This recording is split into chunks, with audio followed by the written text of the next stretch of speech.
So Phil, where exactly are you this evening? So I'm at the training ground. I know this looks like a jail, and people have said in the past I should be locked up. But this is my office in the training ground, which is, in terms of our value of humility, this is the epitome of humility. This office, it's not nice. So I promised you a look around, didn't I? So here we go. This is my office. The paint walls. That's the internet service that's blasting off heat in this weather. So it's horrible. I've got a phone which I never use, like an old.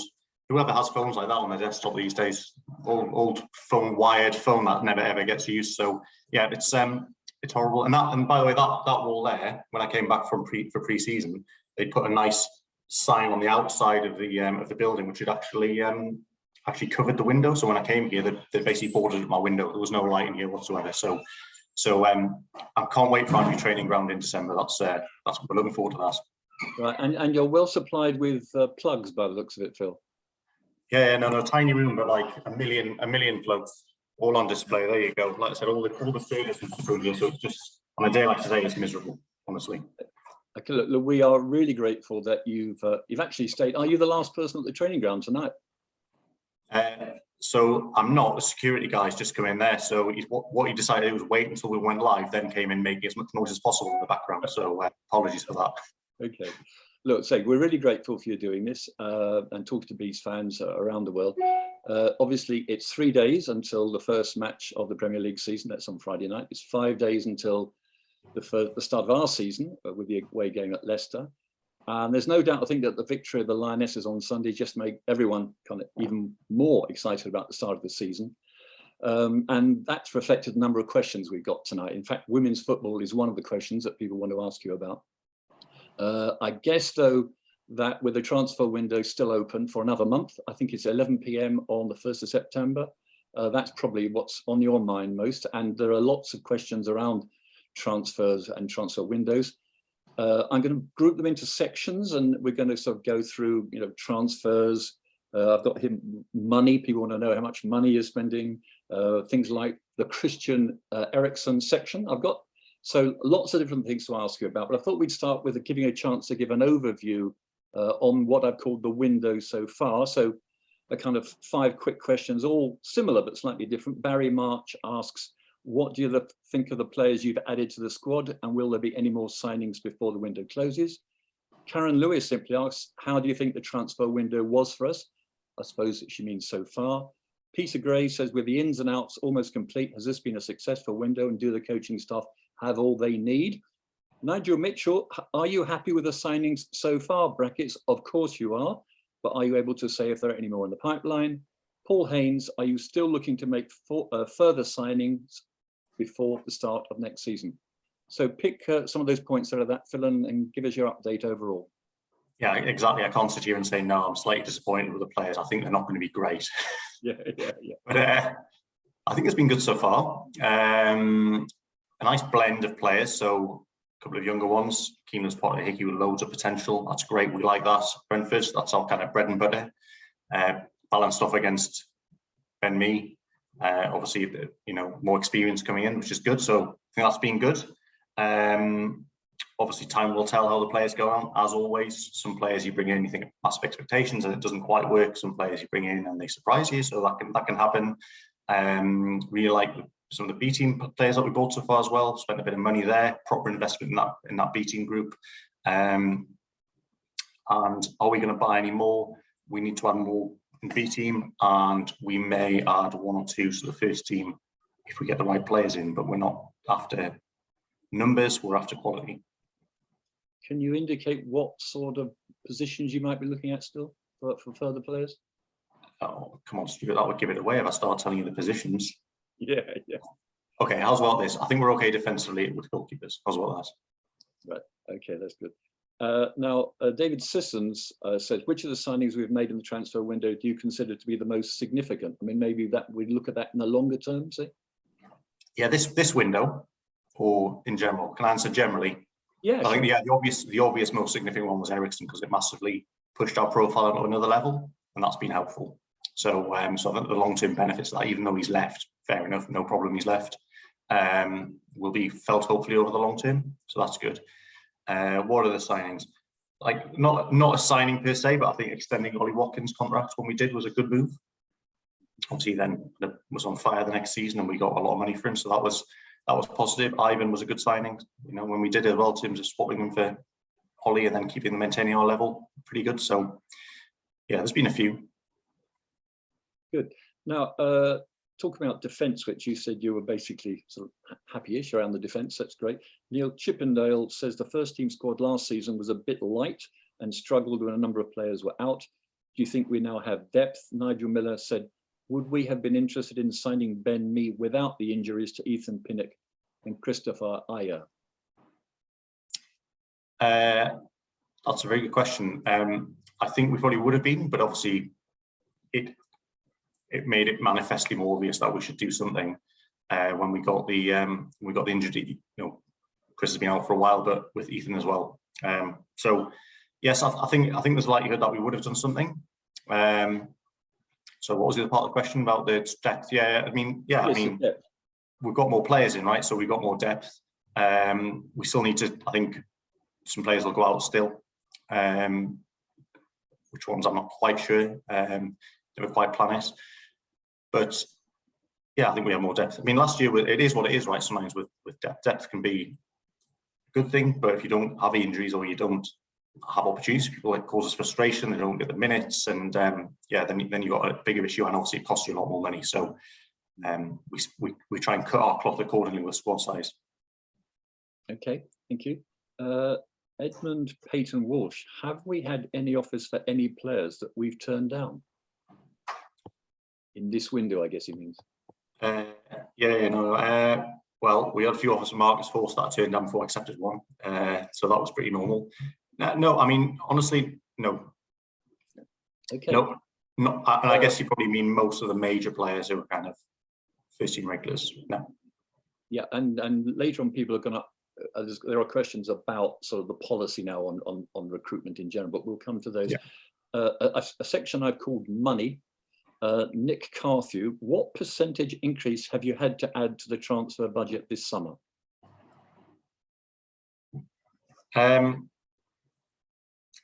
Honestly, it's hard for me to kind of calculate the percentage increase, but it has gone up, obviously, and the more you stay in the Premier League, the more you do well, the more you've got to spend. So it is higher. What I'll say is that there is no, we're not sitting here going, oh, let's keep a few tens of millions back or millions back. Like we want to try and invest in the team to make it better. So that's what's going on. Obviously, we've had to use some money for things like our training ground. Have a look at this, you know, boarding up my windows and things. That has to happen. So there's investment. There's invested at the training ground pitches. There's probably some things that you don't see. You see the team and you see the stadium, but behind this scene stuff here, the academy obviously reopening is going to cost some money. So there's some investment there, but as much as possible, we want to invest in the squad. Okay, thank you. Here's an interesting question. Clive Davis, do you recalculate the percentage chance of relegation during the window as others buy and sell? Does this influence our business? And I guess what Clive's getting at is that we hear a lot about the model, which is the way that you and your colleagues predict, mostly of your own use, where we're going to end up.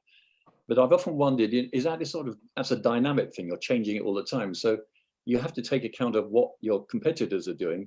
Are you sort of recalculating the whole time the model to work where we're going to end up? And does that influence your buying and selling or not?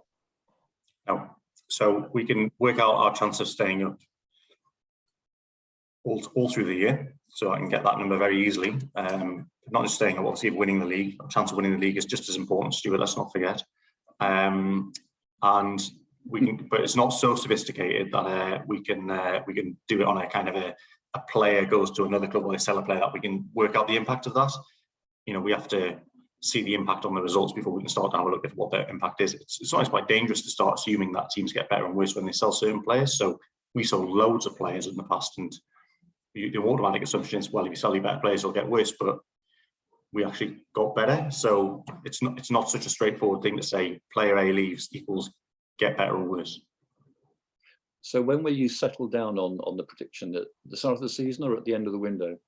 Yeah, I mean, we've got a prediction now. So obviously we recalculated in light of the promotions and relegations, so we can get a number. I honestly don't know what the number is. To some extent, it doesn't really matter right now, because what we want to do is invest in the squad to make us as good as possible. So, like I said, we're not sitting here going, oh, we only have a 10% chance of relegation. I don't know if it's 10% or not, but if it was, we wouldn't sit here going, oh, it's only 10%. Let's not invest in making us better. We want to invest in making us better. Okay, that's really helpful. Mike Dowell, is the current successful strategy of player recruitment and profitable sale sustainable to achieve top half league status? Yeah, I don't see any reason why it wouldn't be. Why would need to change that? I think the difference at the minute is that we don't have to sell to fund the club, which is where we were in the past. So every summer we'd have to sell a player in the championship just to basically cover up. The revenues were lower than the costs without selling players, so we had to do it. In the Premier League, it's viable to sort of, have your costs covered by the revenues, provided you stay in the Premier League, so you don't have to sell the players. And we haven't, as you can see in the last couple of windows. Ultimately, you might get to a point where it becomes prudent to do so, to either freshen up the squad or bring some more money in to then reinvest it in maybe 2 or 3 players in other key areas. Because our investment in players is capped by that revenue. So it's one way of generating more money to then, sell 1 player to bring in 3, which is what we've done in the past. So, it used to be said when we were, frankly, relying on player trading to balance the books, that in that context, if you got somebody, you got an offer at the right price for a player, then potentially almost any player could be sold. It doesn't sound like that's the case any longer, or is it? Yeah, it's a bit more nuanced than just every player's a price. If we get the offer in, we automatically go, well, we have to sell them now. For example, on the last day of the window, if we got an offer on an absolutely key player, there might just be a point where you just can't sell them full stop. That just can't happen. You can't leave yourself completely short. So, but yeah, listen, it's if someone wants to offer 200 million for one of our players tomorrow, we'd probably say yes. So there's always a decision to make, but it's just, the reality is that actually, we're in a good position financially, and we want to be more net investors right now than actually selling players. But that can change in the future. Okay, thanks. And that sort of leads us into a question from Carl Massey. How has our approach to transfers changed since promotion and after the last window? And that's interesting that mention of the last window in particular. When I did an interview with Matthew Benham, he looked back on that window and he said that people were praising your and his calmness not to splash out the cash, but he then explained that actually you had 2 transfers all lined up and they fell through at the last moment. So, what difference has being in the Premier League made to that kind of process of buying and selling? I don't think actually the mechanics of buying and selling the players hasn't really changed. The numbers are different, but the mechanics aren't really that different. There was always strange, easy cases in the Championship, some difficult cases in the Championship, same in the Premier League. The numbers are different. You could say potentially that there are fewer players. If you're looking to improve the team, the higher you go, the fewer players there are actually out there to improve the team. So from that point of view, it sort of limits the numbers, but actually that can be an advantage as well, because actually when you've got hundreds of players you could buy, sometimes you need to actually have a mechanism to go, right, well, actually, what are we going to do here, Anthony Joardana, what has been the most trying scenario with an agent, brackets, don't have to name names unless you want to? Most trying scenario with an agent? I think the departure of a certain player to West Ham caused a certain excitement at the time, didn't it? Oh, sorry. Oh, yeah. No, me and him get along great. Me and Saeed's agent. It was a bit of back and forth on that one, but that's pretty normal. Everyone's trying to get the best of themselves in transfer, right? Buying club, player, agent, everyone. So it's pretty normal. Honestly, I can't really sit here and think of some standout example of some horrendous situation with an agent that wasn't totally manageable. Some of them come and say, I want X million pounds. Right, okay, fine, good, simple decision, not doing that, move on. And so at the moment, give us a sort of sense of what it's like, as I say, with the months ago on the window. Are agents still contacting you, or has, does it not work like that? No, it's not contact you until honestly, they contact you till an hour before the end of the window. But like, have you thought about this player? What are you doing? Why are you sending me a name with like an hour to go? So I'm just slightly distracted, and the reason I'm slightly distracted is because I actually smell burning in here. So it might be that the training ground's on fire. So just I hope it's out there, but there is a smell of burning somewhere. So hopefully not. I will stay here to the end, though, to the end of this whatever the circumstances. You have my guarantee on that, Stewart. We're very, very grateful, Phil, but we think you should take what necessary action you should. Clive Foskett, for possible new players, do you also analyse their personal attitude and how they would fit into the existing squad culture? Yes, absolutely essential to do that. So we always get references, which often can be a bit mixed sometimes, and it's a bit complicated to sort of see what's happening. You can't just take one negative one and say, well, that's it, and this must be a terrible situation. And in my experience, the vast majority of players, staff, and generally people they're all different and all have their unique, kind of foibles, I guess, if you like. And some people might like a person for that. Some people might disagree with somebody for that. So you got to be really careful with that. There's not too many I've met who are just bad, downright toxic, horrible, need to get them out. It's about knowing the individual, the circumstances, and how you manage them and get the best out of them. And I guess you need to do this research, because I guess there's never such a thing as a job interview, is it? I mean, you're dealing with the agent. Do you actually get the chance to speak face to face to the player? But obviously, you can't speak to the player while they're at the current club, Stuart. That would be highly illegal, not possible to do that, and no club would ever do that. Even when they're out of contract. Oh, when they're out of contract, when they're out of contract, you can speak to them, and you can do it. But there's obviously at some point before they sign, you do get to speak to them. So it's very difficult, though, like I say, to speak to somebody and actually get a gauge of character. It's just honestly, normally when they're dealing with a new club, they're offering them a new contract and money. They're on best behaviour. they're not coming in going, right, I'm a bad guy. Here's what I'm going to say to you. They're on best behaviour, and then a lot of them, especially the young ones, can be very quiet when they're dealing with, say, people like me. I mean, like directors and things like that. They're obviously a bit respectful, maybe a bit kind of not been in this situation before, even talking to my agent, so it's sometimes a little bit hard for them. They have to warm up and get to know you. Whereas when they go in the dressing room, obviously they're just straight in there with the lads, Have you ever been close to a signing and then had a negative report on somebody and called it off, or had some other information would lead you to not go ahead? Yes. Yeah. Recently? I mean, yeah, recently. Yeah. Recently and in the past, there's been cases like that where we've gone, not sure about this. Let's. Again, it comes down to how many options have you got. So have you got another option of a player who you can bring in instead, which is lower risk? So, you've got to balance that against many different things. Are they as good a player? Would you take the risk on the possible negative reference you got if the player's outstanding? Maybe you would. Is there another player available? How urgent is it if you get the player? What's the value of the deal financially? There's many variables. You can't just say one bad reference automatically rule them out. Do you think our threshold is a bit higher than some other clubs on that issue? I think our threshold is a bit higher in terms of things like injury risk. The Ericsson one being, I have a running joke with our head of medical whenever we're doing whenever I say, right, signing player, got a medical. It used to be I'd say, oh yeah, I'll tell you how many ACLs he's had. It used to be like, at least one, possibly multiple. But now we do broken legs, acid attacks, heart attacks, many different variations we'll do. But these are the opportunities, right? So Christian was a good example of that, where there was an opportunity to do something where not all clubs would have done that, and Italian clubs couldn't do that. Yeah, and I can think about, players like Mopé had a relatively recent injury, hadn't he? So that policy served you pretty well. Yeah, exactly. So there's been plenty of the ACL case is a kind of a classic case, but we're giving new contracts to Scott Hogan when he had double ACL situation. Alan Judge. So the Scott Hogan one worked for us. The Alan Judge one, obviously, he never really came out the same player. So it's about.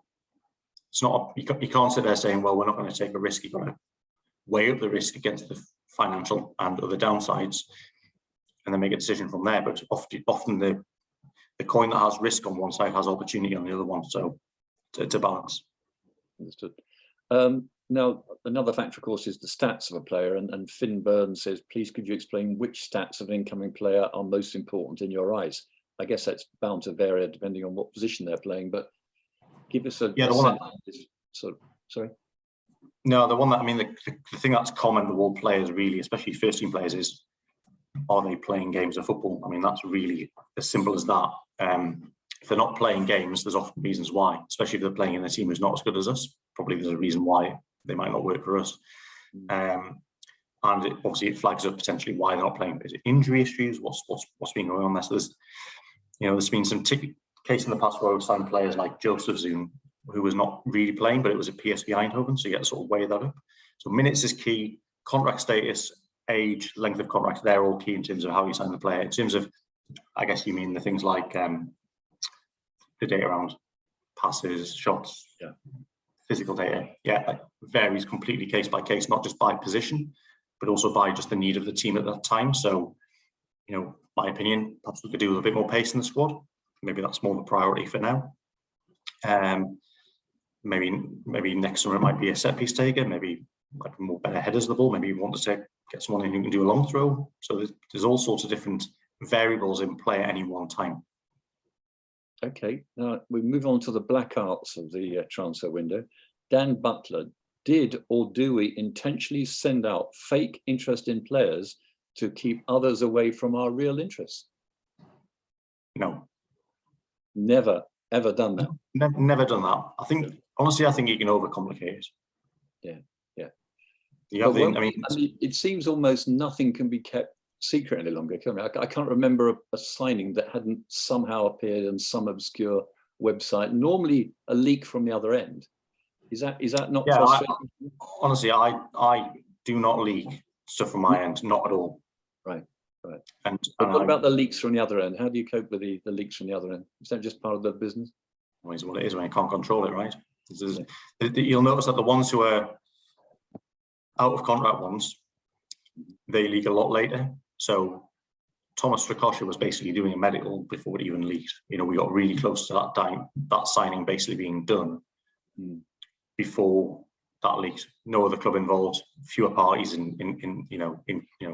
when you're selling a player, there's not just one person. If I sell a player, there's not just me knows about it. There's quite a few people. Not that I'm accusing anyone in our club of leaking stuff, but in another club, you've got multiple people, legal people, finance. I know that's logical, isn't it? Yeah. Players see the player come in and go, I'm off, bye, see you later. They tell their agents, oh, this is the good information, I'll use that information. Many, many ways it can come out. Okay, now the Benrahma name comes up again. I know you don't like talking about buying players because the price goes up when you do, but I think there is a thread that we can take out of this. Chris Swan, is there a chance to get Benrahma back? Sean Billings, have we or would we consider getting Benrahma back, as West Ham are obviously not getting the best out of him? I think we can all agree with that. Mike Nibbs asks, would you ever consider re-signing a player that has played for us before? We have, haven't we? Yeah, I don't think, but maybe not as high profile as Benrahma. Yeah, Sergio Canos signed him again. Yeah, he was on loan, but he was on loan for something, wasn't he? Yeah. Yeah, but still, it was it was an opportunity to bring him back, so we did. So we have done it. So no reason why you wouldn't bring back players who've been here before. Benrahma, yeah, I mean, obviously good player. I don't really want to get into we're trying to sign him, we're not trying to sign him. But at the minute, it's not something I'm working on. Okay.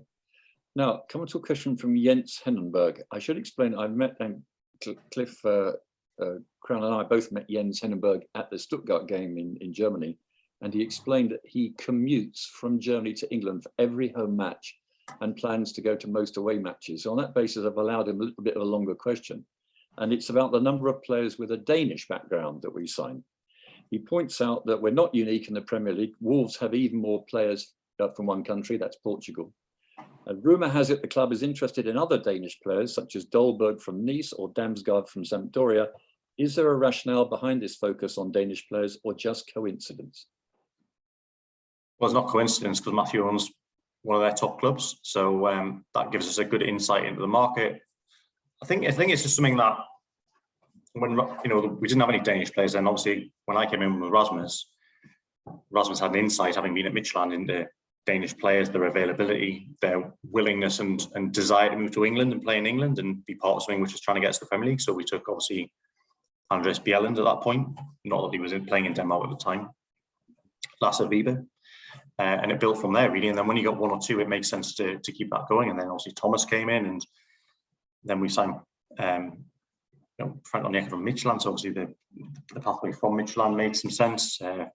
Mark Condes. So just it's not coincidence. Generally, what I find is that the Danish guys are not that. They're all great guys. They all fit in good. They all know how Thomas wants to play, because Thomas has come through the youth phases in the Danish national team. The players have done the same, so they all know exactly what Thomas is after, in terms of the principles of playing. So it's a nice fit. They're all good guys. Not that the non-Danish guys, non-Scandinavians aren't good guys, but that generally, my experience is they're pretty, just good people, which we like. And yeah, so it's not a coincidence. Maybe it'll change in the future. I don't know now. Rasmus is gone, but we'll see. I'm thinking back to, I think there was a time at Arsenal where in the dressing room there was said to be kind of the French quarter, the Dutch quarter, and the kind of the language split didn't kind of help. But given I suppose that Scandinavians tend in general to be very comfortable in English, we never hear of anything like that inside the Brentford dressing room. Is that right? Yeah, there's no cliques or splits or anything like that. I mean, you do get naturally, when you've got big staff and a big squad, you do have people who are closer to each other, little pockets. But and the fact that I might sit and have lunch or hang around, yeah, no problem with that. Absolutely fine. People have their own. You can't know the squad of 25, all 25 other players equally well. No problem that there's some closeness between certain players. That's actually quite helpful. Obviously, it can't become counterproductive, and we don't have that here. Okay, now Stephen Sherwood wants to ask about one player in particular, because he talks about the journey, and it was quite a long journey, I think, which is the signing of what he calls Mr. Potter from Hull City. Potentially superb signing, even if sold on. I mean, this is somebody you had been talking to Hull about for some time, right? Keane Lewis Potter. Yeah, I had dinner. Rasmus and I had dinner with the owner at the time, or one of the ownership, Ihab Alam. We had dinner with him May last year. Right. So that's how far that goes back. Last May, right? Not this May 2021, yeah. Wow. So that's how long it takes some time. Yeah. It was complicated by their takeover, frankly. So he was in the process of selling the club. Didn't want to destabilize that, so it's why it took quite a long time for that to happen. But very good relationship with him. Very good relationship with the new guys who come in, Tan Kester and those guys, all good. They took Marcus Force, wasn't the best loan for Marcus, but we obviously let him go on loan there, so no problems. So I think they were happy to get good money for him, and we're obviously very happy to have him here. So it just takes time. Sometimes they're often the best transfers, the ones that take multiple windows to get over the line. I suppose an indication of why certainly you're busy during the window, but there are moments outside the windows when you are already planning for the next window. Is that? Last May was a good example. That was 3 or 4 months before the actual summer window, and yet you're already starting work. Yeah, exactly. No, you're always right now. I'm not really thinking about January, but after the window, we'll review who do we get in, who didn't we get in, and are they still available, and are they going to be a consideration for the future, or were they something for the moment? What positions are looking at contract status? Yeah. Any renewals we need to do? Anyone coming up to the end of the contract? Who are we likely to be losing in the future? Can we think 1 or 2 windows ahead, and how do we then sort of plan ahead and start getting options in place for players who may be leaving?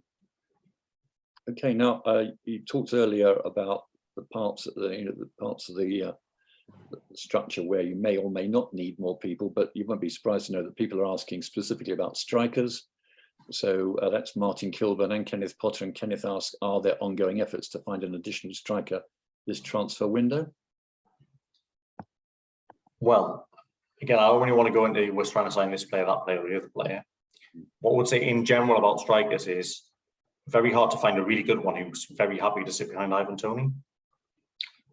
So, and not brilliant if we bring in someone who then takes Ivan's place and he sits on. He doesn't want to do that either, and then we're kind of devaluing him. So it's a complicated one to get right. With Ollie, sold Oddy, bring in Ivor, replace him. So yeah, that's where we are. We have options at all positions. I'm not going to sort of talk too much about here. We're trying to buy a striker or we're not. Wait and see. Okay, thank you. It's exciting. That's why, Stewart, you know this, right? I don't tell you anything, do I? You know, sort of Brentford board told me nothing. That's why we get on. That's why we get on quite well, because you tell me nothing, so it's fine. Well, it's you know, when you're fans, and all of our directors, most of our directors are kind of fans of the club as well. Like, you know, it's part of the excitement, interest to see who we're signing, and be a little bit surprised by it. If you knew everything, it'd be boring. Okay, it's very good of you to do that for me. Now, Peter Bailey says, I have seen Michael Olakijbe, who signed this week for the B team, described as a wonder kid, and that we beat 5 or more top teams to get him. So there was a lot of, well, not a lot of coverage. There was coverage about this on the Times, saying a number of people were trying to sign him from Fulham. You're pleased to get him? Yep, like I said, we've invested good money in him. So you probably come on to this again with Brexit, but harder to get the overseas players in now. So you need to focus on getting good players in from this country. But it's now a smaller market, prices go up, so you need to invest a bit in the team. So him, Yarmol, we've invested some good money in those players. So yeah, very happy to get him in. Nice long contract. Big hopes for him. Let's see how he gets on. No pressure for him. Just do his best. Okay, another player you invested in for a couple of years now, Matthew Cox. Leonard Wright is asking, when do you think he'll be the first choice keeper after his brilliant performance in the under-19 Euros, the England team? Well, he's got 6 years in an option year, so he's got 7 years. I think what will he be, 26, 27? Right, so he's got plenty of time to try. Very hard to say exactly when he'll be ready. We've got big hopes that he will ultimately become a very good goalkeeper for us. I don't want to say, well, it has to be in a year or two, because it's too much pressure for him. He does need to develop more. Potentially needs to go on loan for a period. And obviously we need to make sure, especially with the goalkeeper position, there's a kind of a clear plan of like, right, well, he's going to be ready sort of here, and we'll make sure that the opportunity is there for him to play and not sort of miss the moment where he's sort of saying, well, I'm ready to play, and then thinks there's better opportunities elsewhere. He's coming to play. Let's see what he can do. But yeah, again, no pressure for him. Just needs to keep getting better every day. That's a cliche, isn't it? Keep getting better every day, and he'll hopefully get there eventually. But plenty of time with him. Okay, here's a player that we've mentioned in passing a couple of times, but we've got a question about him from Rune Dahl, who's EU's kind of person in Scandinavia. He says, it's sad to see a fan's favourite, the hard-working Marcus Forss, being sold. And it happened so suddenly for everyone outside the inner circles of the club. Why was he sold, and how did the sale come about? So the original plan with Marcus was to loan him again. He had 4 years in his contract, no intention of selling him, wanted to loan him. Thought that, again, the Championship would be the best option for him to develop in terms of playing in our team. The whole one, like I said already, didn't go as well as perhaps we'd all hoped.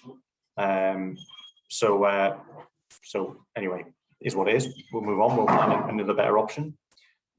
But then when it came down to it, when Middlesbrough picked up the phone, they didn't want to do the loan. They wanted to buy him outright. So obviously, the reason we were open to that is because ultimately Marcus needs to go and play to develop. Now, how long can I kind of say, no, you can't go there, which is a good option for you. You're going to go on loan and come back and loan, go back, and at some point it may be better actually if we can get the right deal to go, okay, look, that's a good move for you. Good club, quite a big club in the Championship. Will have expectations of doing well. Good manager, very good manager with a successful record. Needed a striker, so you can look at it from the player's point of view as well and say, look, actually, maybe this is the best thing for him. Can we get some money in which we can use elsewhere, and can we have some long-term investments so that if he does do as well as we hope he will, we'll get some benefit from that as well. So you can't stockpile players forever and hope that they all come through. It's very difficult to get every player through when you only play 11.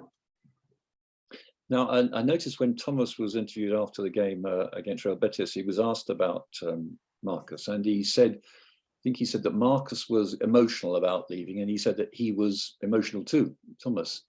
I don't know where emotion fits into your sort of job.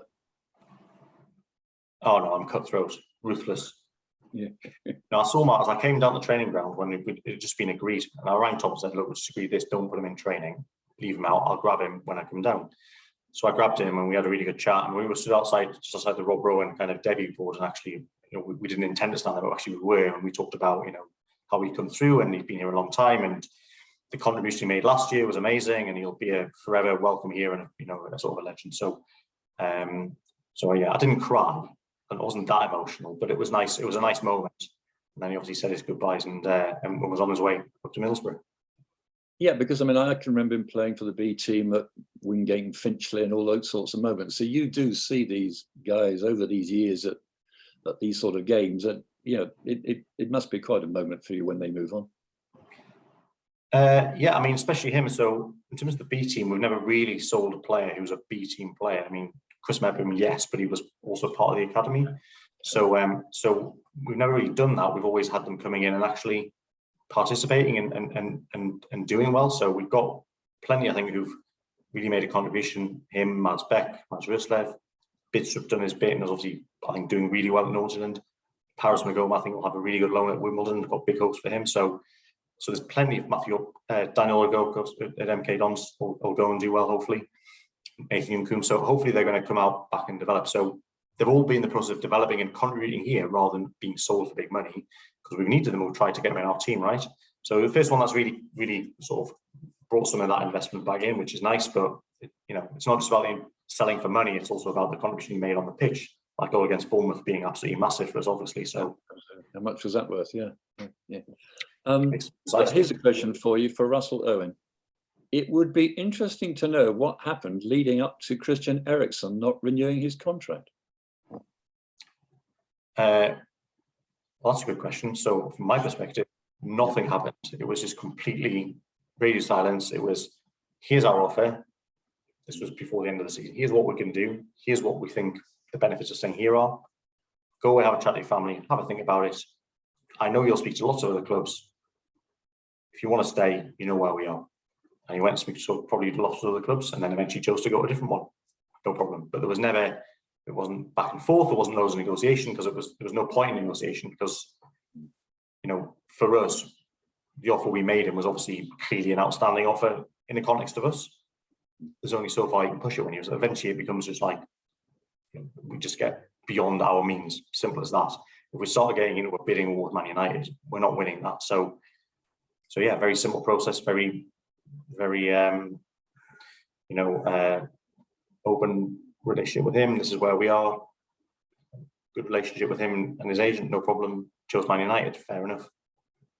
I mean, I think some fans wondered, well, in fairness, he did say a sort of farewell to Brentford and thank you to the fans. If I'm honest, I thought Thomas looked a bit disappointed when he had to talk about it, but then he would be, because he didn't sign for us. Yeah. Was the feeling in the club that actually he did he tell us when when was the right time to tell us? Did you know about it the right way? You didn't read about it on Twitter. Let's put it that way. It was when it leaked from Man United is when I got a call to say, right, this is it. But that's okay for me. Like, they wanted to have everything boxed off before they came back to us. Right. That's totally normal. They weren't going to ring me and say, we're sort of talking to Man United, but you know what, we're not quite there with Man United, but we'll keep talking to them. I'll let you know. It's kind of irrelevant for me. I was, working on other things anyway, so it was, he'll let us know if he's going to come and not. If not, so no issues. I hope he gets a really good reception, by the way, from everyone when he comes back. He's not the most outlandish, emotional guy, Christian. He'll probably say that himself. But it'll be a nice chance to thank him. And obviously, when he was playing for us, every time we went to an away ground, he got an amazing reception. So hopefully you'll get that again from us, because he did a great job for us. Now, what about the succession? I think, again, Thomas on Saturday sort of talked as if he wasn't trying to find, or you weren't trying to find somebody who was a like-for-like replacement. But Chris Swatton asked, what are we actively doing to replace him? John Scott says, will we be able to replace his midfield vision and control via an external purchase, or is there an existing player who could develop? Peter Cooper, do we still not need an experienced midfielder to replace Eriksen? And Jens Hennenberg says, Is it imaginable the club might sign a proven Premier League star to lift the team to another level, as Christian Eriksen did? Do you want to pick up some of those pieces? So obviously, I'm really excited to see what Josh De Silva does when he gets back to the Josh De Silva that we know on a consistent basis. We've seen flashes of it, but you know, on a regular basis. So we've missed him for quite a long time. So that'll be good. I don't remember that we've ever signed a proven, experienced player in the league we've been playing in, except for maybe Pontus Jansson.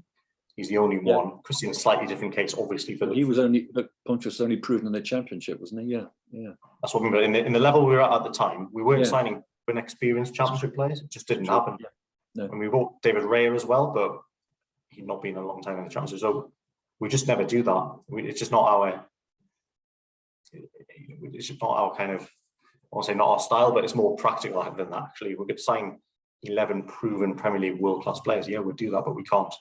Never at other clubs, and they're expensive. So, we better get the young ones, and actually, that's quite exciting the way we do it with Keane and with Aaron Hickey and these players. It's great, fantastic. Okay, one final point on Eriksen. Are we likely to evoke, this is from William Smith, are we likely to evoke the door to player unrest by offering Eriksen a salary cap busting deal? Well, I guess if you were, you'd know by now. No, because all the players wanted us to sign him as well. I knew he would have had to be on good money. So anyone coming in saying, well, Christian's on more than me, it's like, well, you wanted me to sign him, so can't have it both ways. Anyways, it's a moot point now, isn't it, really? Yeah. Now, on the Premier League effect, which you've mentioned in passing, a number of people asking about the advantages, the disadvantages of signing players while we're in the Premier League. Jeff Buckingham, Barry Mell, Steve Davis. Stuart Hatcher asks a slightly broader issue, which is, what is the most unexpected adjustment you've had to do in terms of strategy, planning and approach now we're in the Premier League? Strategy, planning and approach. So in terms of strategy, when we were in the Championship, we had a promotion strategy. So nice and simple. What do we want to achieve? Get promoted. Every decision, is it going to help us get promoted? In the Premier League, it's slightly more complicated than that, because to set out a clear target of where we want to be, it's a little bit more difficult, because obviously win the Premier League is, you know, nice and easy to say, but perhaps a bit less realistic and a bit more, it needs to be a bit more nuanced than that. So we've kind of had to come up with some things to replace the targets of getting promoted with what are our targets of where do we think we can be, how do we want to do it. I guess the how is kind of very similar to what wasn't the Championship. It's just, you know, we moved divisions, but the process of improve, develop young players, get better has been a constant underlying thing. So in some sense, things haven't really changed in that perspective. We've got a bit more money to spend on players. It's opened up a new field of players we can go and try and sign. But obviously at the same time, the number of players who can improve us probably that we can get out is more limited in many ways. Okay, now you probably guess you're going to be asked this one. Tony Girdler, we're moving on to next season now. What steps are being taken to avoid the dreaded second season syndrome? I think the first question is, do you accept that there is such evidence for such a syndrome? No. No, right. But I can't say that in public because it'll come across as a bit arrogant. So that needs to stay just between all of us. That I don't know what it is. What is this like? Is this some mystical force that acts on you, or is it that teams work out how to stop you? Well, like they kind of should have worked that out last season. Like we're all trying to work out how to stop other teams and play against them and figure them out. You know, we've got the same players, bar Eriksen, but before him we had a good team anyway. We've added some players, so yeah. Look, we might get relegated. It might happen. It might happen because we're not good enough. It might happen because we're unlucky. It might happen because of a lot of injuries, or it might happen because there's a mystical syndrome that afflicts us and we get relegated. That might happen as well, but that is probably the least likely thing. It's probably going to be because we're not good enough or unlucky. So it might happen, but what are we trying to do? We're not specifically thinking of that, but it's the same as every year. We're just trying to every window just buy good players, buy better players, buy players who can develop and improve and be, if not necessarily an improvement that moment, but certainly over a 2, 3, 4 year window will take us to another level and take themselves to another level. That's how we've always done it, and we'll just keep on doing that. and then hopefully the Okay. rest takes care of itself, right? Yeah, I'm tempted to say that in Fulham's case, it's first season syndrome, but we'll won't sort of Also, I couldn't say that. possibly say that. Yeah. Ron Cooper says last season you predicted a 14th place finish. What are your thoughts of this season? We've talked about earlier when you actually make that call, but what are your instincts at the moment? Yeah, I mean, I haven't checked the numbers. Like I said, I haven't really been too much on that because, like I said, we're just trying to get better. But certainly the bracket of 10th to 15th, that sort of third quarter is probably, if we finish there again, it probably would represent a very good season again for us. It'd be lovely to get in the top half. That would be nice. We had half a chance at the end of last year. And I hope we're not in the bottom 5, but who knows? I mean, like year on year, last season, no one would have said, oh yeah, Leeds and Everton will really struggle and be really close to the bottom. But they were. So you just don't know. There'll be some that surprises positively, there'll be some surprises negatively, but I hope that will be, you know, that 10th to 15th bracket. If we're in that again, I'll be perfectly happy with that. Okay, thank you. Nick Stamp, which away game are you most looking forward to and why? Well, I used to look forward to Newcastle for obvious reasons, but to be honest with you, it was miserable last year, frankly. I didn't enjoy it one bit. Because? Okay, can I mention Fulham again? Stewart, am I allowed to mention that? Is it allowed to say that I enjoy going there? And word Fulham can be spoken. It's not like the club from Shepherd's Bush, whose name we're not allowed to give. Oh, yeah, Fulham, yeah. Am I allowed to say that I quite look forward to going there? Not only is it close, that's quite good. It's not, you know, what the travel is miserable. But I quite like the look at, you know, it's quite a nice old style ground like Griffin Park used to be. Obviously, there's a really good atmosphere in the ground. This is a derby, and the whole end gets, you know, that big end gets filled up with Brentford fans, which is good. So when Mopé scored that header in the last minute, that was great, fantastic. So I'm going to say that. Okay, I can quite see where you'd say that. We owe them one, don't we? We owe them one now after the playoff final. So yeah, it's true, absolutely. Now we're about halfway through our session. Phil, thank you very much for doing this. We've got quite a bit to come, but for those who are joining us late, that is Phil live from his office at Jersey Road. Great enough to have no man for Brentford that he would stay behind in a cell and answer questions. Prison cell. Now, the next question for you is, Phil, which is the most commonly asked question on this list? It's not a question you've been asked. Right. That's a bit. I haven't been collecting data on that, I'll be honest. Right, okay. Well, let me give you a clue. Paula Grevitt, have you missed Rasmus? Followed by 24 question marks. Mark Bonner, Phil, have you missed Rasmus? And how has being the Lone Ranger affected our dealings this window? Tom Herman, how has Rasmus's departure affected us? And have we been able to fill the gap you might have left behind?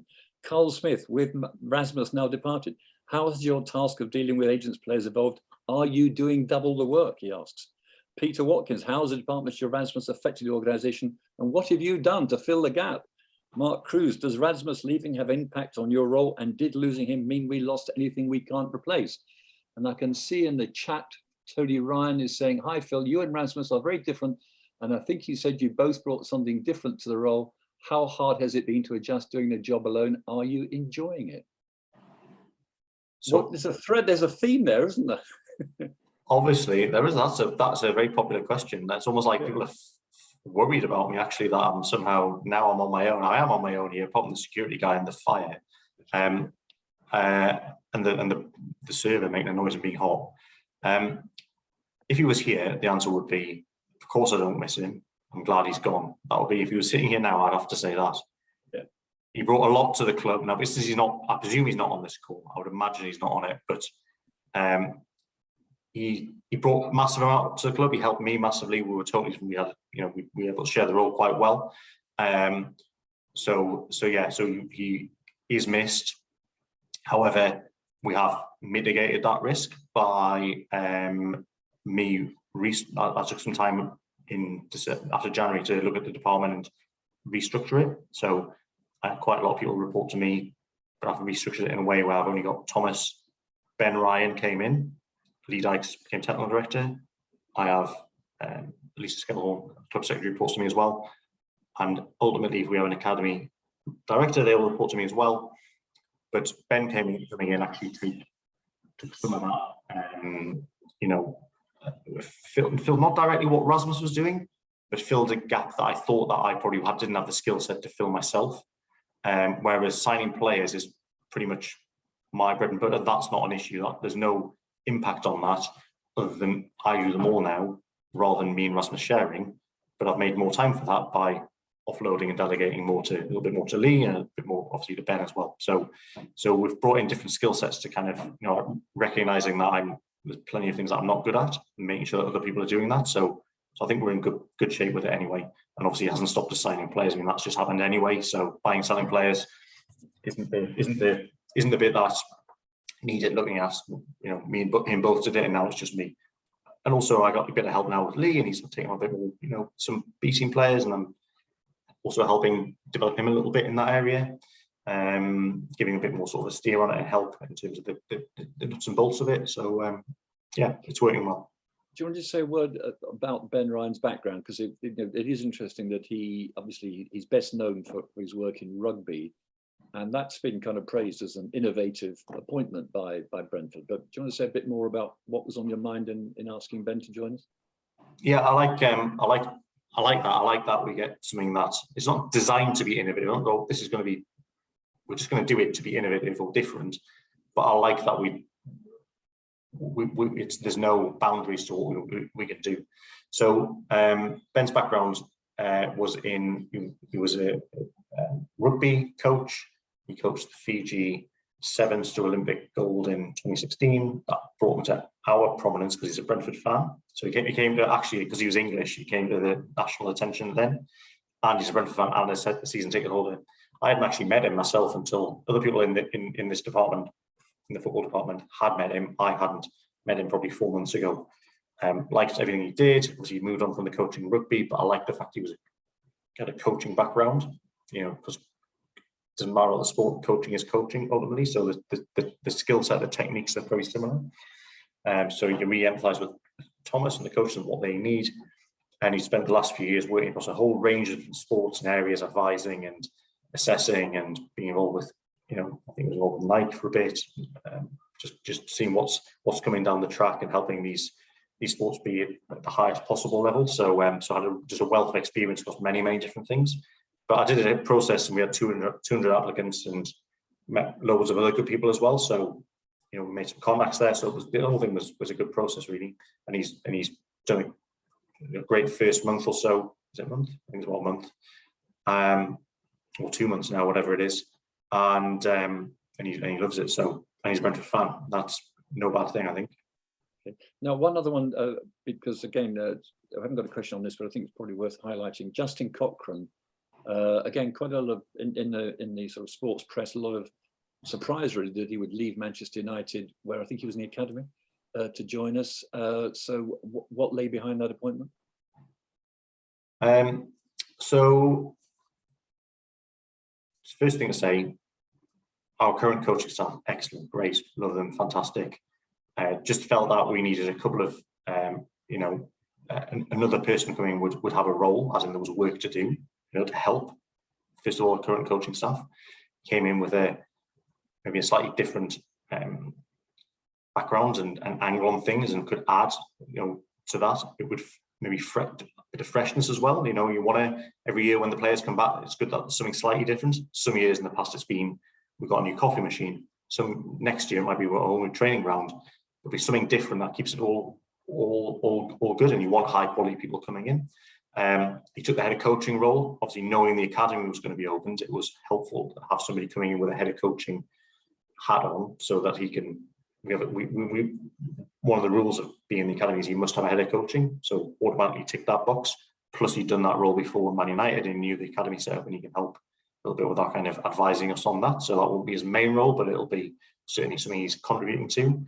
And yeah, obviously opening the academy, we will have to grow and expand and develop, and so having another coach made sense from that point of view as well. So yeah, and he had a really good reputation, really positive feedback from everyone speaks to in the game about him. So yeah, so it was kind of swap for Ericsson. Now, women's football.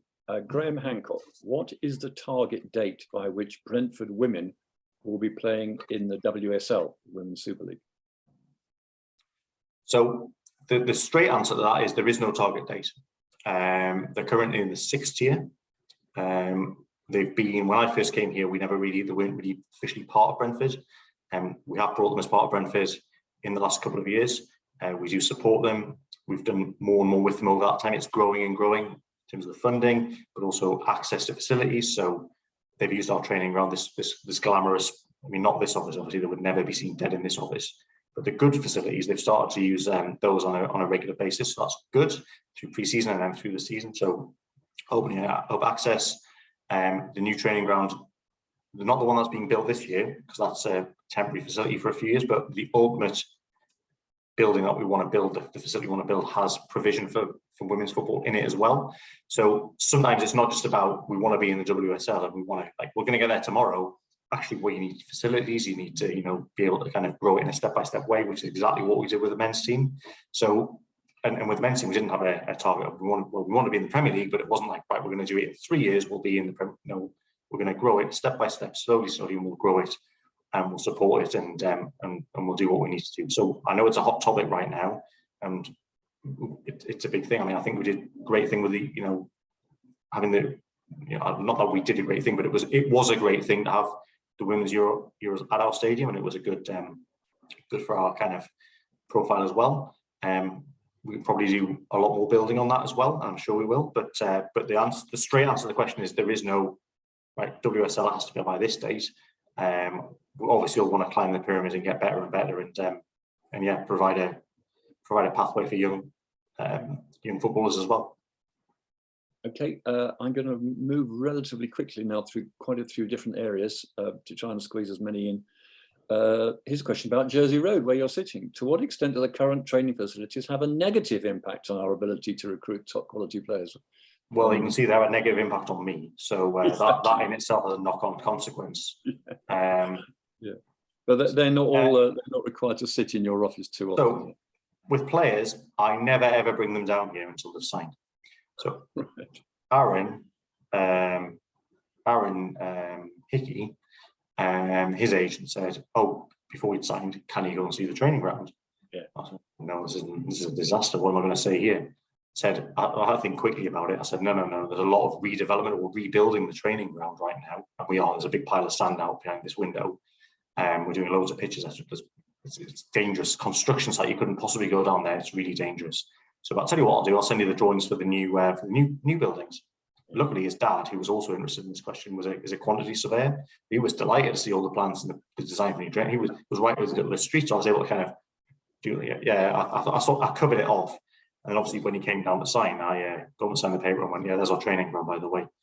His face fell. "Oh my God, what have I done here? This was a mistake." I didn't do that. No, it's less important for the players. It's less important for players. It's not. Yeah, we need to upgrade our facilities, but it's not a deal breaker for sure. No, in fact, I bumped into his dad at the Boreham Wood game, and he seemed very happy for what his son did. Or I think his dad may have influenced a bit in the decision anyway. So that's good. No, picking up on the academy. And Niall O'Connor reminds us that actually, there was an issue about the academy last time, in a sense, with all the other academies in London, they were nicking our best people. I mean, it was basically, there was a UEFA rule that, or still is, that if you want to play in Europe, you have to have the academy. But actually, this was a Premier League rule. Is that the final trigger for the academy? Yeah, more. I mean, I wouldn't necessarily say the final trigger, but we knew that was going to come down the track at some point. I think the reason the Premier League have changed the rule is probably twofold. One is we were already in conversations with them about how we get a UEFA license, given that one of the UEFA rules is we need to have 5 age groups of youth development, and we had 1, right? So we weren't meeting that rule. So how can we compromise on that to find some solutions that work for UEFA? And obviously the simple thing for Premier League to say is, well, if you just do an academy, automatically the box will be ticked. So why don't you just do that? So it made sense from their point of view just to make that process as easy as possible, so you don't have to go through a whole load of hoops, to get that box ticked. And another thing, I suspect. Explain the difference between the category 4 and categories 3, 2, and 1. Is there a simple explanation of that? Yeah. So category 4 is so 1 is the highest level and 4 is the lowest level. 4 generally is the lowest league clubs who are category 4. That's only from 16 years upwards. So that's obviously kids who have the potential to leave school and go and be in an academy. So they're not in full-time education anymore, but they obviously have to have enough educational credits to they've got to have enough education to meet the requirements up to 18.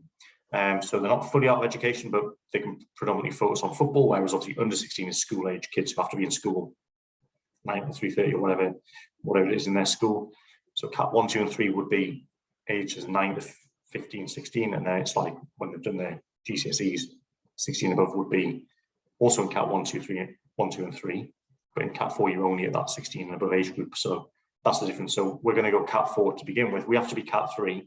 We're going to go Cat 4 to begin with as a stepping stone, a staging post towards Cat 3 when we will need to do all the age groups down. Okay, thank you. Don Tanswell says, is the academy going to have a real B's name? If so, can we remember Robert Rowan? I don't know. I've not really thought about that, to be honest with you. Rob is not remembered though. I mean, like I said, we all sit and walk past that Rob Rowan board at training on every single day, and like I said, Marcus standing right next to it, and it's got all this of all those players who've made their debuts, and there's some good players on there. I mentioned some of them already, and probably more to come and make their debut. You know, Purvis hasn't played for us, and Matthew Cox, and these guys have got to get their names on the board as well. So plenty more names to go on there. So he is remembered always, but I don't know about naming the academy. I've not thought about it. Okay, B team continue as previously, says John Hannon. Yeah, so we'll use the B team as that kind of stepping stone, bridging that gap between academy football and the first team, which is, you know, I think it works well. The variation of the games program is a really good development tool. So no plans to change that. The B team will be effectively amalgamation of the sort of 21s age group. Will be B team. When we go Cat 3, we'll have some, we'll have fixtures to fulfill it, at that age, in that bracket. But we'll do B team games as well.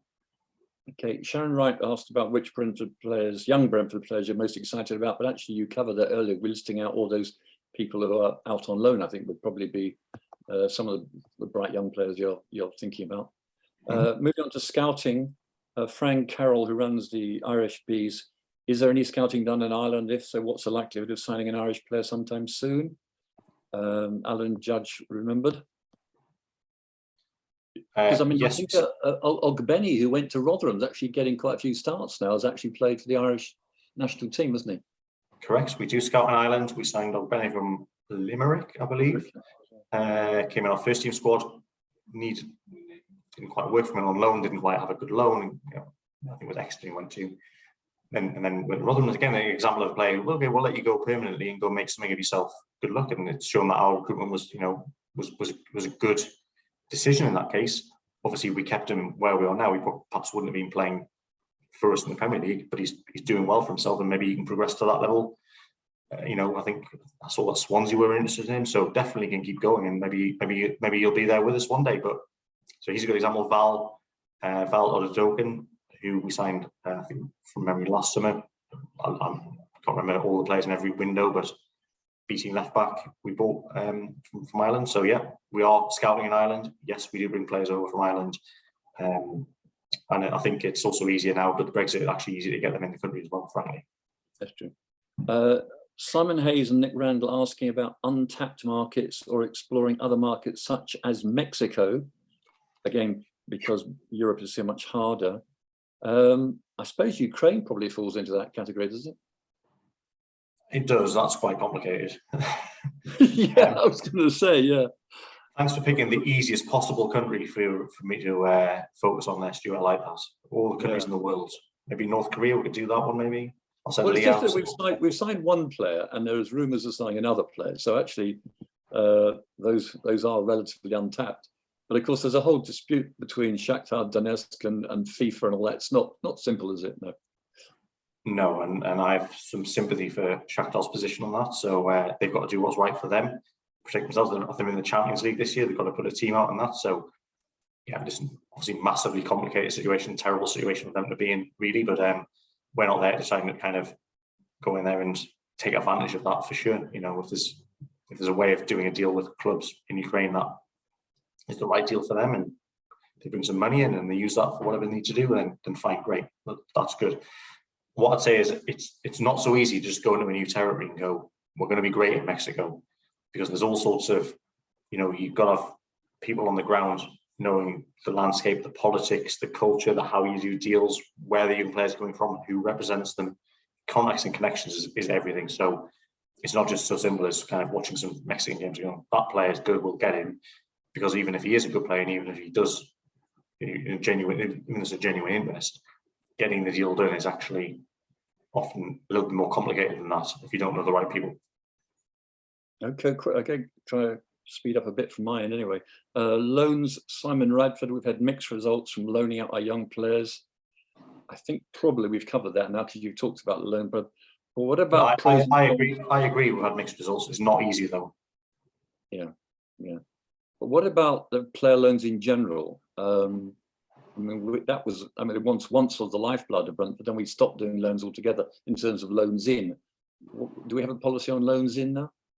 No policy. It's just very hard to find a player. If you're going to loan a player and put that investment in, they've got to come and actually play for you. There's no point in loaning a player sit on your bench. It's a waste of money. If you want someone to sit on the bench, you've got your own players sit on the bench. So they've got to be good enough to get in the team. We're at quite a good level now, so where are those players going to come from that, not good enough to play for one team, but come and happily, easily slot and make us better? It's quite a small niche thing to happen, and you're obviously, to not want to develop one of your own players, block that pathway, they've got to be absolutely stand out better as well. So much better actually than wanting to develop your own players. But we've done loans before. We did a loan last year. Yeah, we did Jonas Lersel last year. A West Ham centre back, was he? Yeah, Winston Reid was on loan. Yeah. Jonas Lersel was on loan second half of last year to fill a need that we had. Great guy, by the way, Jonas Lersel, fantastic guy, great character. So there's no rule against it. It's just case by case. Okay, quick change of gear. Parachute payments. Sav Kariakou, is there a better alternative to parachute payments? Probably. There's rumours of a deal, isn't there? So yeah. I'm not up to speed with all of the details of that, but the problem when you're in the Championship, the problem is when clubs are coming down with parachute money and they're using it to just buy players. That's tricky. It's not really the purpose of the parachute payments. The purpose was to make sure that they weren't burdened with costs going down, that they had to unwind more slowly. That was the purpose. But then if the costs are under control and they've got loads of money, they just end up just rebuying the way back up again, and that's not really the purpose. So they should find a way to stop that happening. Okay, sustainability. Are future plans in place to introduce more sustainability measures at Brentford, says Brian Bong. So I can't really speak for the stadium in terms of details of what exactly we're doing. We've talked about it at board level about having somebody coming in with a designated sustainability board member or something like that. My view on it is that we're not at that point at the minute, but we are, the staff under John Varney's team are looking at kind of strategies and plans and ideas of thoughts of how we actually can be, integrate more sustainable thinking into our kind of day-to-day. There's been some things we've done. Obviously, I wouldn't say this is kind of revolutionizing the world, but we've done our little bits and pieces. So this is the cup. There's a plastic recyclable, cup. We've got rid of all the plastic balls at the training ground, and we all have one of those, which is a reusable bottle. We've obviously the kits, not using as many kits is good in terms of the fans. There's been bits and pieces. The new training ground design that we had done, again, not the temporary one we're moving to in the winter, but the full, bells and whistles training ground long-term plan for us. We designed as a net carbon zero training ground in terms of the construction methods, and there'll be requirement obviously for electric vehicles. All that stuff is going to go in there. So there are things happening in that regard. But yeah, it's we're slowly growing as a club and adding new strands and ideas and thoughts and growing it bit by bit. Okay, Leif Pedersen, what was the rationale of flying home from Germany and then going back a few days later? Which I guess is a sustainability question. Yeah, well, 100% I agree. Basically, we had that pre-season fly in Germany done, booked in, organised. Then you have to fill in the rest of your pre-season programme with games. And that's not an easy task, actually, because you need the right level of games at the right time against the right opposition who also want to play you, and they're available at that time. There's only a certain number of clubs in the world, and it just so happened that Wolfsburg away was the best option for us in terms of the games programme overall. So we made the decision that from a performance perspective, we'd go and go back to, we'd come back, as was the original plan, to come after the training camp, and we'd have to go there overnight for one more time to fulfill that game. Then we got absolutely battered off 4-0. But anyway, putting that aside, I agree from a sustainability point of view, that's not the best decision to make. But from a performance perspective, that's the decision we made. Understood. On travel in general, we've got 2 questions from Australia. Are you considering expanding pre-season tours to Asia, Australasia? Tom Wells says, Lloyd and I would love it. Obviously, friends or family of Tom. Oscar Stevenson, will Brentford ever tour Australia in the foreseeable future? I mean, basically, we have not ever, I think, done a tour in the kind of, frankly, money-making business, have we? Which is what most of these tours are about. Did you ever see us doing that? Or, you know, are you more comfortable with this kind of traditional model of Germany or Austria training camp with some games added on? I think, and especially if we stay in the Premier League, there will become a time when actually these become commercial opportunities, which are not just performance football related things, although that will always be the kind of the most important thing, but will tie in with commercial opportunities and growing certain commercial opportunities. That will come eventually. We're not there, like I said, we're still growing. We're not Man United yet. We'll grow it step by step, but that will tie up. So, you know, whether that's Australia or the Far East, honestly, I can't say at this stage. It'll depend a little bit on what's the commercial opportunity. We have existing partners in South Africa, for example, who might be interested in having us down there. So there's that's our current partners. But listen, it's likely to change in the future and be more commercially oriented. But right now, it's mostly about getting ready to win games. Okay, now I've got some questions about you. Do you think and hope Brentford will finish above Newcastle? Says Keith McKinnon. Yes. Yes. Will Brent? Oh, so right, that's a yes. Does it get you down the rubbish that gets thrown at you on social media for not buying players when, of course, you're trying? No, I'm not on social media. I never pay any attention. It's quite funny, actually. It's you know, people criticizing on social media because you know it's just amusing. I don't, we do sign players, right? Yeah, I think we signed some quite good players in the last sort of 6 to 12 months. So no, I don't. I'm not honestly. I'm not sitting there reading it like I'm aware of things. I'm not reading it. Here's one that I love actually. David Robbins. Outside of football, do you negotiate or pay the asking price? In other words, I suppose he means when you go into a shop and you see the price, do you haggle and then walk away at the first time they refuse to accept your offer? Are you a haggler by nature, or do you have to become a haggler by nature? Last October, when on holiday during half term with family, went to Dubai, and we went to the spice market and went into a spice shop, and it was all marvelous and loads of spices. And we filled up this basket with some spices and took it there. We priced it up, and the guy goes, "Right, that's 900 quid." And me and the missus, what? This is just curry powder. We're not paying 900 quid for that. Yeah, it was absolutely ridiculous. Anyway. That needed haggling. That situation wasn't acceptable. We had to haggle that one. And I still massively overpaid. I just want to get out of the shop at the end of it, you always try and want to get the best deal. Sometimes, though, ultimately you have to come and say, right, well, look, if we want this player and they're stuck on this price and there's no negotiation, we might just have to pay it. Right. Okay. And honestly, I did not write this question, and you did not write this question, but Carl Massey did. Where do you want your statue?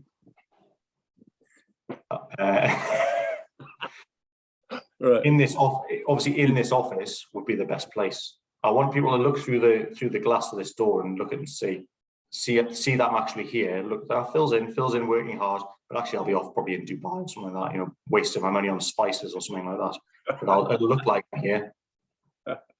Now I'm looking in the chat box. I think I've done most. If you submitted a question in advance and I haven't done it, apologies. I think I've done almost all of them. So I'm looking. There's a question, Leslie Woodcock, about what's been the most testing aspect for Brentford being in the Premier League. That's a slightly different version of what we talked about there. What's that been for you? Like honestly, the most testing part of the job is sitting watching games. It's miserable. I often sit there during games, when we're 1-0 up and under pressure and we need to win, thinking, oh, what am I doing here? This is miserable. I could be having such a nice Saturday afternoon other than this. But you all feel that, right? So we're all in the same boat on that one. Yeah.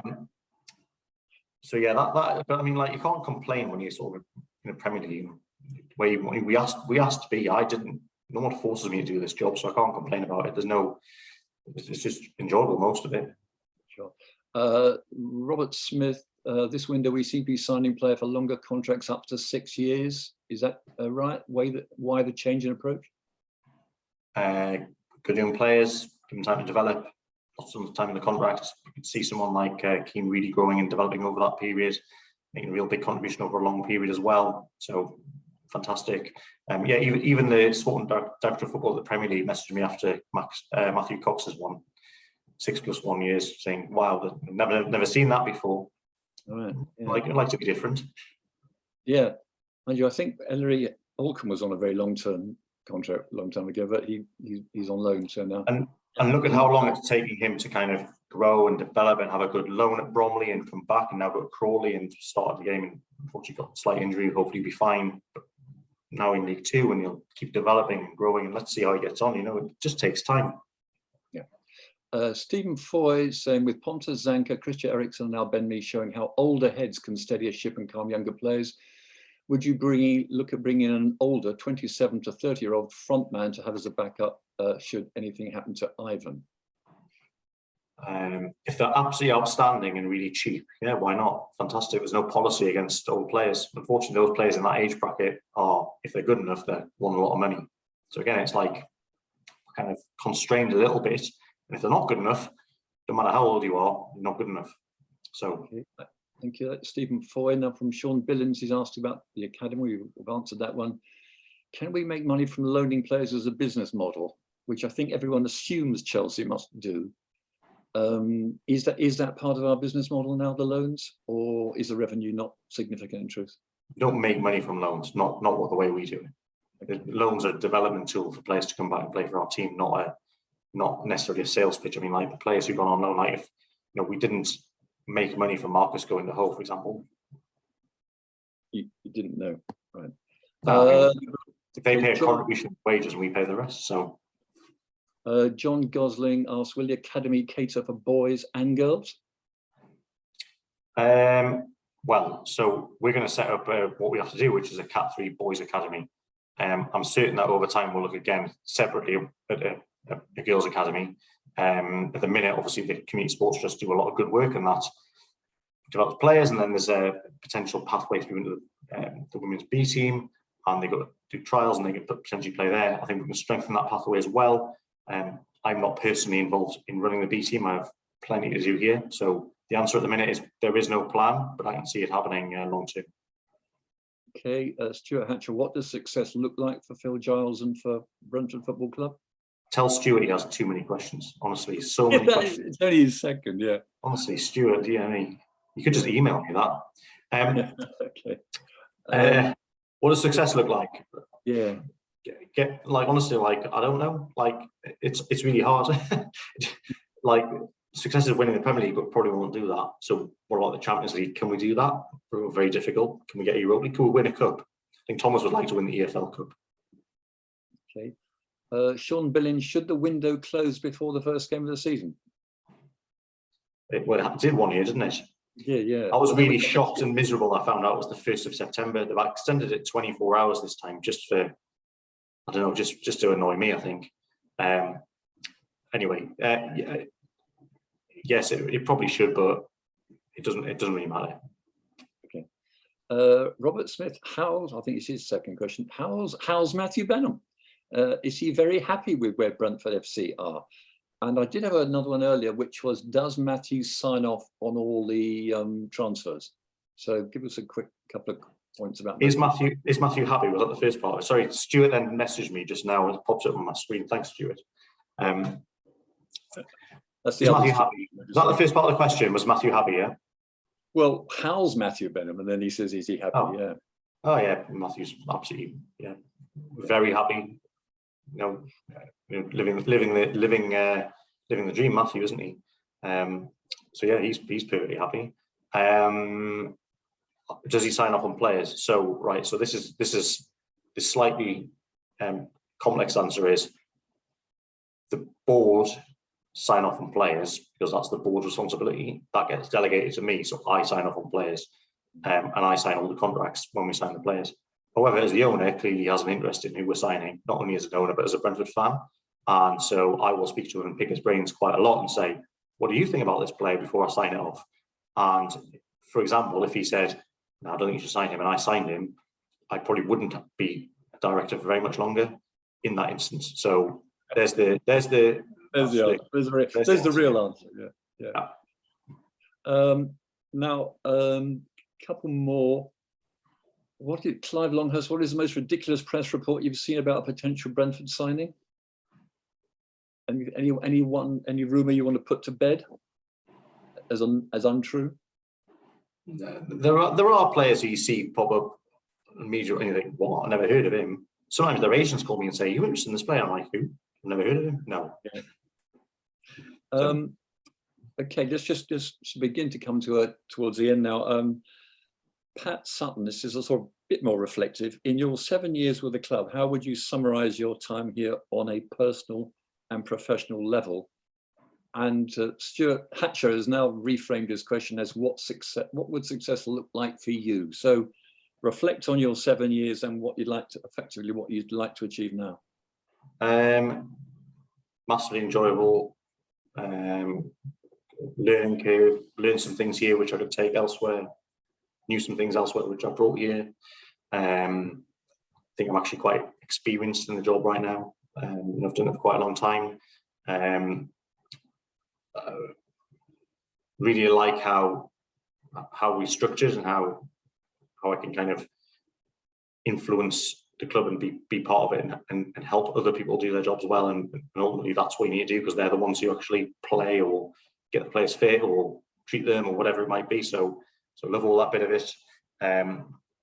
Obviously I have a very good relationship with Matthew, which is very helpful because you hear all these nightmare other stories from other clubs about the owners, and how they operate, which we don't have here, which is very helpful.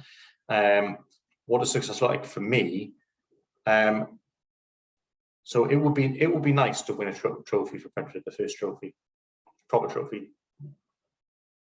I think we can do that. We need a good, usual story. We need a bit of luck, fair wind, good draw, etc. We can do EFL Cup semi-final recently. Yeah. Again, we have to balance that against, as in the Championship, the private was getting promoted. So, but it'd be nice to win a trophy. That'd be a good day out, wouldn't it? It certainly would. And there's one question, which is, what question did you hope you'd be asked that you haven't yet been? I hoped you'd say to me, Phil, why haven't the Brentford board sanctioned a much better office for you? Why are you stuck in that horrible office? Yeah. And also, here's a statue we made earlier. There you go. That's what I was hoping you would say, but clearly no statue on the way. It's not under my desk, and it's not under your desk. Yeah. It's not going to happen. No, exactly. Yeah. So look, it brings us to the end of this event. Thank you so much for staying on in the office, giving up a chunk of your evening and answering so many questions from Brentford supporters. I'm sure that everybody watching wishes you and Thomas and all the squad very best of luck for the season. To all the people watching and listening, thank you too. If you're one of our guests, maybe you'd like to join Bees United, which you can do via our website. We plan to do more of these events and we'll let you know about them in our monthly newsletter. Next up will be Greville Waterman, whose book on last season is available from the club Superstore and from Amazon. And finally, there is no charge for Bees United membership, but we do accept donations on our website to help cover our running costs on events such as this. And finally, thank you to Shannon, our event coordinator, who we can now reveal is actually in Toronto, but will be coming over in September to see some games. Good afternoon to you in your time zone, Shannon, and thank you very much for all you've done to make this happen. Can you still hear me, Shannon? I can indeed. Okay, would you want to sign us off and say goodbye? Absolutely. This has been a great event and we've had a lot of attendees and some really great questions from the audience. So again, thank you to all of you for joining, and thank you, Phil. It was lovely to meet you finally, and Stewart for being a great host, and look forward to doing more events like this in the future. Thank you, Cheers, everyone. everybody. Bye, Phil. Thank you again. Thank you. Cheers. See you later. See you later. Bye. Bye.